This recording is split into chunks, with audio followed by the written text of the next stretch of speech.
నమస్తే, welcome to plus TV Telangana. Plus TV ప్రేక్షకులందరికీ శుభోదయం. అలాగే 77వ గణతంత్ర దినోత్సవ శుభాకాంక్షలు. 77 ఏళ్ళు గడుస్తూ ఉంది భారత రాజ్యాంగం అమల్లోకి వచ్చి. కానీ ఇప్పటికీ కూడా ప్రభుత్వాల పరిపాలన కావచ్చు, ప్రజలు కావచ్చు, అస్తవ్యస్తంగా ఉన్నటువంటి పరిస్థితి. అసలు ఏంటి గణతంత్ర దినోత్సవం? అసలు ఎందుకు జరుపుకుంటారు గణతంత్ర దినోత్సవం? స్వాతంత్ర దినోత్సవం అంటేనేమో స్వాతంత్ర సమరయోధులు బ్రిటిష్ వాళ్ళను మన దేశం నుంచి వెలగొట్టడం కోసం, మన స్వరాజ్యం నుంచి వాళ్ళని వెలగొట్టడం కోసం వాళ్ళ యొక్క ప్రాణాలను త్యాగం చేసి బ్రిటిష్ వాళ్ళ గుండెల పైన భారతీయ జెండాని పాతిన పరిస్థితి. పెద్ద ఎత్తున ఎంతో మంది త్యాగాలు అయిపోయినాయి. దీనికి సంబంధించి భారతదేశ స్వాతంత్రాన్ని సాధించుకున్నాం. ఆగస్టు 15న పెద్ద ఎత్తున స్వాతంత్ర దినోత్సవ వేడుకలు కూడా చేసుకుంటాం. కానీ ఏంటి, ప్రతి ఏటా జనవరి 26న గణతంత్ర దినోత్సవం జరుపుకుంటాం, రిపబ్లిక్ డే అంటాం. ఎందుకు ఇది జరుపుకోవాల్సి వస్తుందని చెప్పి చాలా మంది కూడా తెలియని పరిస్థితి. నిన్న కొంచెం యువత దగ్గరికి కూడా వెళ్ళే ప్రయత్నం జరిగింది మీడియా. యువత దగ్గరికి వెళ్తే కూడా అసలు గణతంత్ర దినోత్సవం అంటే ఏంటో తెలుసా అంటే కూడా ముఖం చాటేసుకొని వెళ్తున్న పరిస్థితి. గణతంత్ర దినోత్సవం అంటే ఫ్రీడమ్ వచ్చిన రోజు అని. సరే, స్వాతంత్ర దినోత్సవం అంటే ఫ్రీడమ్ వచ్చిన రోజు, స్వేచ్ఛ సమానత్వాన్ని తీసుకొచ్చిన రోజు. కానీ ఈ రోజు ఏంటి, గణతంత్ర దినోత్సవాన్ని ఎందుకు జరుపుకుంటామని చెప్పి అడిగినా కూడా ఏ ఒక్కరు కూడా చెప్పని పరిస్థితి. ఈరోజు స్వాతంత్ర దినోత్సవం అని ఒకరు, లేదు ఈరోజు ఫ్రీడమ్ డే అని ఒకరు, లేదు ఈరోజు గాంధీజీ పుట్టినరోజు, భగత్ సింగ్ చనిపోయిన రోజు అంటూ రకరకాల వ్యాఖ్యలు కూడా చేస్తున్న పరిస్థితి. అంబేద్కర్ స్టాచ్యూ దగ్గరికి వెళ్ళి అతను ఎవరిది ఆ స్టాచ్యూ అని అడిగినా కూడా అతను భగత్ సింగ్ అని చెప్పి, వల్లభాయ్ పటేల్ అని చెప్పి, ఈ విధంగా కూడా సమాజం అసలు ఎటుపోతుందో అర్థం కానటువంటి పరిస్థితి కూడా ఉంది. దీనికి సంబంధించి అసలు ఏంటి గణతంత్ర దినోత్సవం? ఓకే, వయస్సు పైబడిన వాళ్ళు కావచ్చు, లేకపోతే మిగతా వాళ్ళకు తెలియలేదు అంటే ఓకే, వాళ్ళు కూడా వాళ్ళ పిల్లలు కావచ్చు, యువత వాళ్ళకు చెప్పాల్సిన పరిస్థితి ఉంది. కానీ ఇక్కడ యువతకే గణతంత్ర దినోత్సవం అంటే తెలియకపోవడం కూడా కొంచెం సిగ్గుచేటుగా అనిపిస్తా ఉంది. యువత ఖచ్చితంగా ఆలోచించాలి, ఏ రోజు ఎందుకు జరుపుకుంటాం, గణతంత్ర దినోత్సవాన్ని ఎందుకు జరుపుకుంటాం.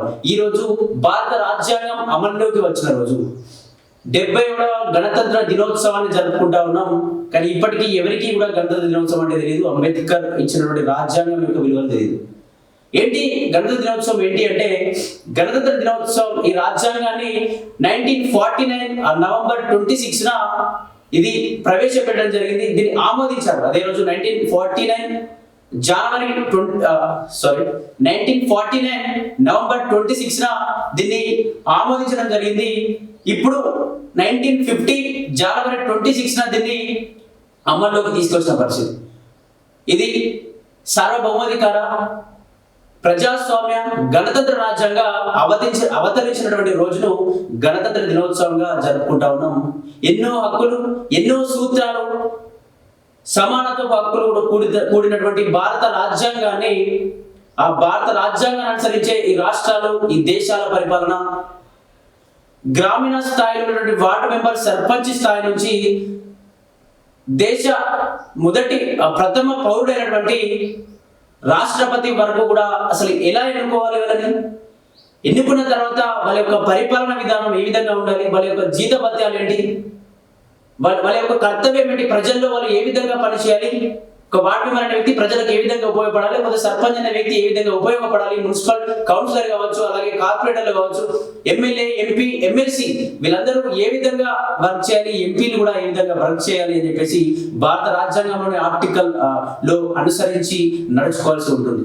ఒక నిజంగా వార్డు మెంబర్ కావచ్చు, సర్పంచ్ కావచ్చు, రాష్ట్రపతి వరకు కావచ్చు, వాళ్ళ యొక్క పనులు సరిగా లేకపోతే, వాళ్ళ పనులు రాజ్యాంగ వ్యతిరేకంగా ఉంటే, వాళ్ళు అవినీతికి పాల్పడితే వాళ్ళను కూడా వాళ్ళ యొక్క పదవి నుంచి కూడా తొలగించే అధికారం రాజ్యాంగం పౌరులకు ఇచ్చింది, ప్రజలకు ఇచ్చింది.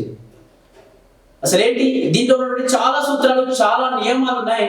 ముఖ్యంగా మనం తెలుసుకున్నట్టయితే 21వ ఆర్టికల్ ప్రకారం జీవించే హక్కు ఇచ్చింది రాజ్యాంగం. ఏంటి జీవించే హక్కు అంటే, ఎవరు నిన్ను అసలు నీకు ఈ భూమి మీద బ్రతకడానికి వీలు లేదు, చనిపోవని చెప్పినా కూడా అతనిపై అరెస్ట్, అతనిపై కేసు చేసేటువంటి అధికారం భారత రాజ్యాంగం ఇచ్చింది. బతకచ్చు, నువ్వు ఎటు పోయినా బతకచ్చు, ఎక్కడైనా బతకచ్చు, ఈ దేశంలో ఎటైనా తిరగచ్చు. ఆ హక్కు జీవించేటువంటి ఏదైతే భారతదేశంలో ఉన్నటువంటి ప్రతి పౌరునికి జీవించే హక్కు ఈ 21 ఆర్టికల్ ప్రకారం రాజ్యాంగం ప్రసాదించింది. అలాగే 19 క్లాస్ ఏ ప్రకారం భావ ప్రకటన స్వేచ్ఛను కూడా భారత రాజ్యాంగం ఇచ్చింది. ఏంటి భావ ప్రకటన స్వేచ్ఛ అంటే, క్వశ్చన్ చేసే హక్కు, ప్రభుత్వాల అవినీతిని క్వశ్చన్ చేసే హక్కు, రాజకీయ నాయకులు పని సరిగా చేయకపోతే వాళ్ళను ముప్పు తిప్పలు పెట్టి మీరు పని చేయాల్సిందే, మీరు మా జీతగాలు అని చెప్పేసి కూడా వాళ్ళందరినీ కూడా గట్టిగా అడిగే హక్కు కూడా భావ ప్రకటన స్వేచ్ఛ ద్వారా భారత రాజ్యాంగం మనకి ఇచ్చింది.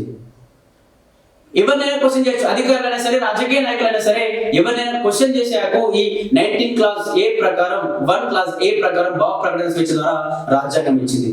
అలాగే 19 క్లాస్ 1/E ప్రకారం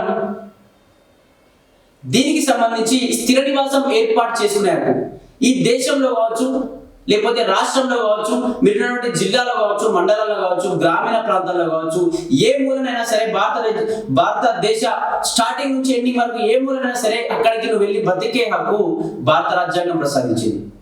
బ్రతికేయడానికి కావచ్చు, అలాగే వ్యాపారాలు సంస్థలు ఏర్పాటు చేసుకోవడానికి కావచ్చు, అక్కడ వెళ్ళి ఏదైనా ఇప్పుడు నీ తెలంగాణ అయితే మహారాష్ట్రలోకి వెళ్ళి అక్కడ స్థలాన్ని కొనుక్కుని అక్కడే కూడా ఇల్లు కట్టుకునే హక్కు భారత రాజ్యాంగం ఇచ్చింది.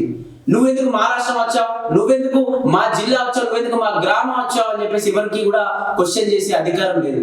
క్వశ్చన్ చేస్తే వాళ్ళపై రాజ్యాంగపరమైన చర్యలు తీసుకోవాల్సి ఉంటుంది.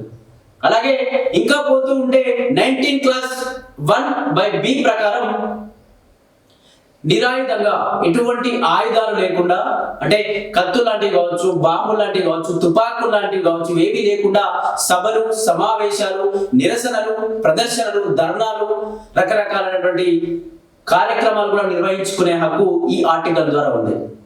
ఈ 19 క్లాస్ 1/B ప్రకారం ఎటువంటి ఆయుధాలు, తుపాకులు లేకుండా ప్రభుత్వాన్ని మాకు పెన్షన్స్ రావట్లేదు అని చెప్పి, లేకపోతే నిరుద్యోగులకు ఉద్యోగాలు రావట్లేదు అని చెప్పేసి, ఉద్యోగులకు డిఆర్సీలు కావచ్చు, పెన్షన్స్ కావచ్చు ఇంకా పెంచాలి అని చెప్పేసి, జీత భత్యాలు పెంచాలి అని చెప్పేసి నిరాయుధంగా ఎటువంటి ఆయుధాలు లేకుండా నల్ల బ్యాడ్జీలతో కావచ్చు నిరసనలు చేసే హక్కు ఉంటుంది.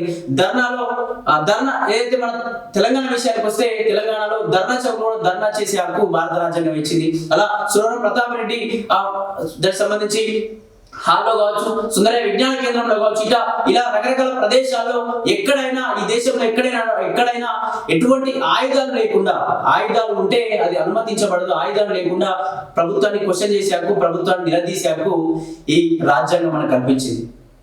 అలాగే చాలా మంది అనుకుంటాడు, పేద ప్రజలు కావచ్చు, చాలా మంది యువత కూడా తెలియదు అసలు భారత రాజ్యాంగం మాకేం ఇచ్చింది, మాకేం చేసింది అని చెప్పి చాలా మంది క్వశ్చన్ చేస్తూ ఉంటారు. అసలు భారత రాజ్యాంగం వల్ల మనకు లాభం ఏంటి అంటే కూడా చాలా మంది మాట్లాడుతూ వస్తూ ఉంటారు.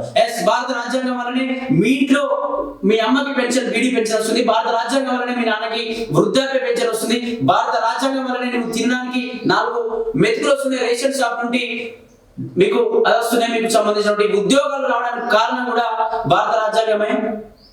భారత రాజ్యాంగం ఇచ్చినటువంటి ఓటు హక్కు వల్లనే ఒక ఎమ్మెల్యే స్థాయి వ్యక్తి, ఎంపీ స్థాయి వ్యక్తి మీ గడప దగ్గరికి వచ్చి నాకు ఓటేయండి, మీ సమస్యలు ఏంటో చెప్పండి, నేను నెరవేరుస్తా అని చెప్పేసి ప్రతి ఊరు ఏదైతే ఆ ఎంపీ పరిధిలో ఉన్నటువంటి, పార్లమెంట్ పరిధిలో ఉన్నటువంటి నియోజకవర్గం కావచ్చు, లేకపోతే దీనికి సంబంధించి నియోజకవర్గ పరిధిలో ఉన్నటువంటి గ్రామీణ ప్రాంతాల్లో కావచ్చు, ప్రతి మారుమూల ప్రాంతానికి, మారుమూల ముసలాడి దగ్గరికి కూడా ఒక ఎంపీ క్యాండిడేట్, ఎమ్మెల్యే క్యాండిడేట్ వెళ్తున్నాడు అంటే దానికి కారణం ఓటు హక్కు. ఆ ఓటు హక్కు ఇచ్చింది భారత రాజ్యాంగం. 283 క్లాస్ 1 ప్రకారం రాష్ట్రం యొక్క ఆర్థిక పరిస్థితులను బట్టి రాష్ట్రంలో పెన్షన్స్ ఇవ్వాలన్నా, నిరుద్యోగులకు ఉద్యోగాల యొక్క జీతాలు పెంచాలి అన్నా, లేకపోతే జీతాలు తగ్గించాలి అన్నా, ఉద్యోగులు గవర్నమెంట్ ఎంప్లాయీస్ యొక్క పిఆర్సీలు కావచ్చు, డిఏలు కావచ్చు, పెన్షన్స్ కావచ్చు పెంచాలి అన్నా, తగ్గించాలి అన్నా అది 283 క్లాస్ 1 ప్రకారం భారత రాజ్యాంగం ఇచ్చినప్పుడు అది ఆర్థిక పరిస్థితిని బట్టి, రాష్ట్రంలో ఆర్థిక పరిస్థితి బాగాలేకపోతే తగ్గించే అధికారం రాష్ట్రాలకు ఉంది. ఎందుకంటే కంపల్సరీ కాదు. భారత రాజ్యాంగం ఏం చెప్పింది, ఆర్థికంగా బలంగా ఉంటే మాత్రం ఇవ్వచ్చు, ఆర్థికంగా బలహీనంగా ఉంటే తగ్గించవచ్చు, లేకపోతే ఇవ్వకుండా ఓకే అని చెప్పి భారత రాజ్యాంగం చెప్తుంది. ఈ విధంగా ఎన్నో హక్కులు, ఎన్నో సూత్రాలతో కూడుకున్నటువంటి భారత రాజ్యాంగం సార్వభౌమాధికార ప్రజాస్వామ్య గణతంత్ర రాజ్యాంగంగా అవతరించిన రోజు ఈ గణతంత్ర దినోత్సవాన్ని జరుపుకుంటాము. ఈ గణతంత్ర దినోత్సవానికి గల కారణం భారత రాజ్యాంగం అమలు రావడం. భారత రాజ్యాంగాన్ని లిఖించింది డాక్టర్ బాబాసాహెబ్ అంబేద్కర్. కానీ ఇప్పటికీ కూడా ఎవరికి బాబాసాహెబ్ అంబేద్కర్ అంటే ఎవరో తెలియని పరిస్థితి.